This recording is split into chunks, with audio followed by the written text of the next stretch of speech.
സുഹൃത്തുക്കളെ, എനിക്ക് നിങ്ങളുടെ അവസ്ഥ നന്നായി അറിയാം. നിങ്ങൾ രാത്രിയും പകലും കഠിനാധ്വാനം ചെയ്യുന്നുണ്ട്.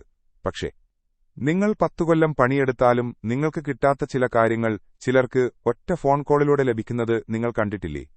ഒരു വലിയ ബിസിനസ് ഡീലാകട്ടെ, പുതിയൊരു ജോലിയാകട്ടെ, അല്ലെങ്കിൽ പെട്ടെന്നുണ്ടാകുന്നൊരു വളർച്ചയാകട്ടെ. എങ്ങനെയാണ് ചിലർക്കു മാത്രം ഇത്ര എളുപ്പത്തിൽ ഇതെല്ലാം സാധിക്കുന്നത്? നിങ്ങൾ വിചാരിക്കും അവർക്ക് വലിയ തറവാട് മഹിമയോ പണമോ ഉള്ളതുകൊണ്ടാണെന്ന്. എന്നാൽ സത്യമതല്ല. നിങ്ങൾക്കറിയാത്ത, എന്നാൽ അവർക്ക് അറിയുന്ന ഒരു രഹസ്യമുണ്ട്. അതാണ് your network is your net worth. നിങ്ങളുടെ വളർച്ച തീരുമാനിക്കുന്നത് നിങ്ങളുടെ കഠിനാധ്വാനമല്ല, മറിച്ച് നിങ്ങളുടെ ബന്ധങ്ങളാണ്. നമ്മുടെ ഇടയിലുള്ള 99% ആളുകൾക്കും അറിയാത്ത കാര്യമാണിത്. നമ്മൾ വിചാരിക്കും പണക്കാരോടും അധികാരമുള്ളവരോടും സംസാരിക്കാൻ വലിയ ഡിഗ്രിയോ സ്റ്റാറ്റസോ വേണമെന്ന്. എന്നാൽ യഥാർത്ഥത്തിൽ ഈ ലോകത്തെ ഭരിക്കുന്നവർ സംസാരിക്കുന്നത് മറ്റൊരു ഭാഷയാണ്. അത് തന്ത്രങ്ങളുടെ ഭാഷയാണ്. നിങ്ങൾ അവരെപ്പോലെ ചിന്തിക്കാൻ പഠിച്ചാൽ ഏതടഞ്ഞ വാതിലും നിങ്ങൾക്കായി തുറക്കപ്പെടും. ഞാനിന്ന് നിങ്ങളെ സഹായിക്കാൻ പോകുന്നത് ഈ രഹസ്യലോകത്തേക്ക് പ്രവേശിക്കാനാണ്. ഇത് എല്ലാവരും പറയുന്ന ഉപദേശങ്ങളല്ല, മറിച്ച് ലോകത്തെ ഏറ്റവും വലിയ തന്ത്രജ്ഞനായ ചാണക്യൻ പഠിപ്പിച്ച 5 നിർണായക നിയമങ്ങൾ ഞാൻ നിങ്ങൾക്ക് ലളിതമായി പറഞ്ഞുതരാം. ഇത് മനസ്സിലാക്കി കഴിഞ്ഞാൽ പിന്നെ നിങ്ങൾ ആരുടെയും പിന്നാലെ പോകേണ്ടിവരില്ല. അവസരങ്ങൾ നിങ്ങളെ തേടിവരും. നമുക്ക് തുടങ്ങാം. നിയമം 1. ഉപകാരമാണ് നിങ്ങളുടെ എൻട്രി പാസ്. നമ്മൾ മലയാളികൾ പലപ്പോഴും ചെയ്യുന്ന ഒരു മണ്ടത്തരമുണ്ട്. നമുക്കൊരു ആവശ്യം വരുമ്പോൾ മാത്രം വലിയ ആളുകളെ പോയി കാണും. സഹായത്തിനായി കൈനീട്ടും. അവർ ദിവസവും നിങ്ങളെപ്പോലെ 100 കണക്കിന് ആളുകളെ കാണേണ്ടി വരുന്നുണ്ട്. അവിടെ നിങ്ങൾ വെറും ഒരു യാചകൻ മാത്രമാണ്. ആർക്കെങ്കിലും ഒരു യാചകനോട് കൂട്ടുണ്ടാക്കാൻ താൽപ്പര്യമുണ്ടാകുമോ? ഒരിക്കലുമില്ല. സ്വാധീനമുള്ളവർക്ക് എപ്പോഴും അവരുടെ ഭാരം കുറയ്ക്കുന്നവരെയാണിഷ്ടം. നിങ്ങൾ ഒരാളെ സമീപിക്കുമ്പോൾ എനിക്കൊരു സഹായം വേണമെന്ന് പറയുന്നതിനു പകരം അവർക്ക് വേണ്ടി നിങ്ങൾക്ക് എന്തു ചെയ്യാൻ കഴിയും എന്ന് ചിന്തിക്കുക. അവരുടെ ബിസിനസ്സിലോ ജീവിതത്തിലോ ഉള്ള ഒരു ചെറിയ പ്രശ്നം നിങ്ങൾ പോലും അറിയാതെ അങ്ങ് പരിഹരിക്കുക. പ്രതിഫലമൊന്നും ചോദിക്കരുത്. നിങ്ങൾ അവർക്കൊരു ആസറ്റാണെന്നവർക്ക് തോന്നുന്ന നിമിഷം അവർ നിങ്ങളെ അവരുടെ അടുത്തേക്ക് വിളിക്കും. ഒരു വലിയ മീറ്റിംഗിന് അവർ പോകുമ്പോൾ അവർക്ക് ആവശ്യമായ ഒരു വിവരം നിങ്ങൾ മുൻകൂട്ടി നൽകിയാൽ അവർ നിങ്ങളെ ഒരിക്കലും മറക്കില്ല. ചോദിക്കുന്നവനല്ല, കൊടുക്കുന്നവനാണ് എപ്പോഴും പവർഫുൾ. ഇത് മറക്കരുത്. 2ാമത്തെ നിയമം, മുൻവാതിലിലൂടെ കയറാൻ ശ്രമിക്കരുത്. നിങ്ങളൊരു വലിയ സെലിബ്രിറ്റിയെയോ രാഷ്ട്രീയക്കാരെയോ ബിസിനസ്സുകാരനെയോ നേരിട്ട് കാണാൻ ചെന്നാൽ അവിടെ വലിയ സെക്യൂരിറ്റിയും തിരക്കും കാണും. നിങ്ങൾ ആ തിരക്കിൽ ഒരാൾ മാത്രമാകും. ഇവിടെയാണ് നമ്മൾ ബുദ്ധിപൂർവ്വം പെരുമാറേണ്ടത്. ഏതൊരു വലിയ വ്യക്തിക്കും ഒരു വീക്ക് പോയിന്റ് ഉണ്ടാകും, അല്ലെങ്കിൽ അവർ വിശ്വസിക്കുന്ന ഒരു കൂട്ടം ആളുകൾ, അവരുടെ ഡ്രൈവർ, പേഴ്സണൽ അസിസ്റ്റന്റ്, അല്ലെങ്കിൽ അവർ എന്നും പോകുന്ന ഒരു ജിമ്മിലെ ഇൻസ്ട്രക്ടർ. ഇങ്ങനെയുള്ള ആളുകളുമായി ആദ്യം ബന്ധമുണ്ടാക്കുക.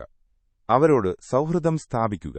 വലിയ മനുഷ്യരുടെ ശ്രദ്ധയിൽപ്പെടാൻ ഏറ്റവും എളുപ്പവഴി അവരുടെ വിശ്വസ്തരായ ഈ ചെറിയ ആളുകളുമായി ബന്ധമുണ്ടാകുക എന്നതാണ്. ആ ഡ്രൈവർ ഒരു ദിവസം തന്റെ ബോസിനോട് പറയും, സാർ, ഇന്നയാൾ നല്ലൊരു വ്യക്തിയാണ്. സാറിനെ ഒന്ന് സഹായിക്കാൻ അദ്ദേഹത്തിന് താൽപ്പര്യമുണ്ട്. ആ ഒരു വാക്കിന് നിങ്ങൾ നേരിട്ടയക്കുന്ന 1000 മെസ്സേജിനേക്കാൾ പവറുണ്ട്. മതിൽ ചാടിക്കടക്കുന്നതിനേക്കാൾ നല്ലത് വാതിൽ തുറന്നുതരാൻ ആളുകളെ റെഡിയാക്കി വെക്കുന്നതാണ്. നിയമം 3. അവരുടെ ലോകത്തെ കണ്ണാടി പോലെ പ്രതിഫലിപ്പിക്കുക. മനുഷ്യർക്ക് എന്നും തങ്ങളെപ്പോലെയുള്ളവരെയാണ് ഇഷ്ടം.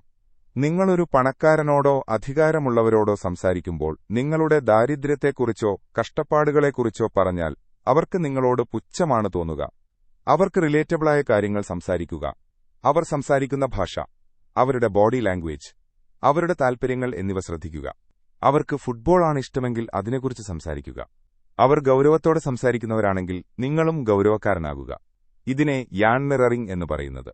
ഇങ്ങനെ ചെയ്യുമ്പോൾ അറിയാതെ തന്നെ അവർ ചിന്തിക്കും, ഇവൻ നമ്മളെപ്പോലെയാണ്, ഇവന് നമ്മളെ മനസ്സിലാക്കാൻ കഴിയും. ഇതോടെ അവർ നിങ്ങളെ അവരുടെ സർക്കിളിലേക്ക് സ്വാഗതം ചെയ്യും. നിങ്ങൾ അവരിൽ ഒരാളായി മാറുകയാണ് ഇവിടെ വേണ്ടത്. അവരുടെ ലോകത്തെ ബഹുമാനിക്കുന്നവനെ മാത്രമേ അവർ തങ്ങളുടെ ലോകത്തേക്ക് പ്രവേശിക്കാൻ അനുവദിക്കൂ. 4ാമത്തെ നിയമം, പൊതുവായ ശത്രുക്കളെ കണ്ടെത്തുക. 2 പേരെ ഏറ്റവും വേഗത്തിൽ അടുപ്പിക്കാനുള്ള വഴി എന്താണെന്നറിയാമോ? അത് ഒരു പൊതുവായ ശത്രുവിനോടുള്ള വെറുപ്പാണ്. സ്വാധീനമുള്ളവർക്ക് എപ്പോഴും എതിരാളികളുണ്ടാകും.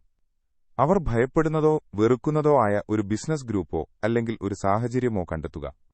നിങ്ങൾ ആ ശത്രുവിനെതിരെ സംസാരിക്കുകയോ അല്ലെങ്കിൽ ആ ശത്രുവിൽ നിന്ന് അവരെ സംരക്ഷിക്കുകയോ ചെയ്താൽ നിങ്ങൾ ഉടനെ അവരുടെ ഏറ്റവും വലിയ സുഹൃത്താകും.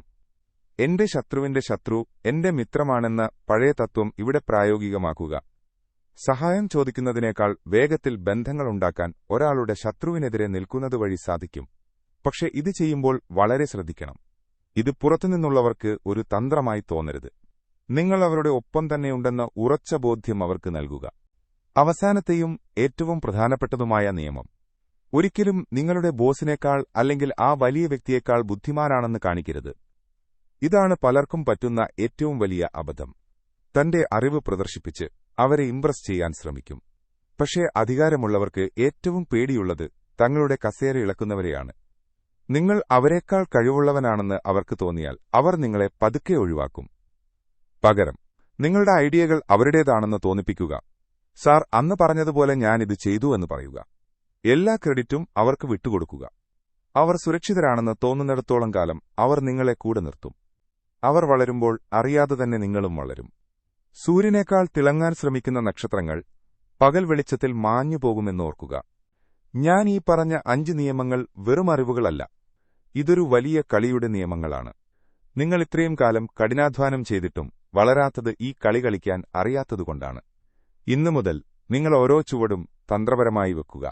ഞാൻ നിങ്ങളുടെ കൂടെയുണ്ട്. നിങ്ങൾക്കിതിൽ ഏതെങ്കിലും നിയമത്തെക്കുറിച്ച് സംശയമുണ്ടെങ്കിൽ താഴെ കമന്റ് ചെയ്യുക. ഈ വീഡിയോ നിങ്ങളുടെ ചിന്താഗതിയിൽ മാറ്റം വരുത്തിയെങ്കിൽ സബ്സ്ക്രൈബ് ചെയ്യാൻ മറക്കരുത്. ഓർക്കുക, ഈ ലോകം പടച്ചുണ്ടാക്കിയത് സിംഹങ്ങൾക്കു വേണ്ടിയാണ്, ആടുകൾക്കു വേണ്ടിയല്ല. തന്ത്രങ്ങൾ പഠിക്കൂ, ലോകം കീഴടക്കൂ. അടുത്ത വീഡിയോയിൽ വീണ്ടും കാണാം.